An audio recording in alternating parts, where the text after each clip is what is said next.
మరి ఏమనాలను? ఇప్పుడు మాట్లాడకుండా కూర్చున్నాను అనుకోండి, ఏమైనా కోట అది ఏంటి అట్ట కూర్చొని ఏమైనా అర్థం ఉందా, ఉన్న చోట ఇట్టగా అంటారు. ఏదైనా గట్టిగా ఏదైనా ఉంటేనేమో, కాకపోతే ఏంటంటే మీరు అన్నట్టు స్ట్రైట్ ఫార్వర్డ్గా ఉంటుంది నా మాట.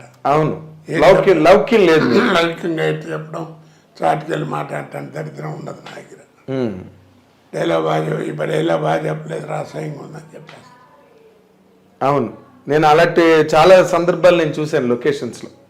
మీరు అనడం వాళ్ళు దాన్ని అవన్నీ నేను చూశానండి.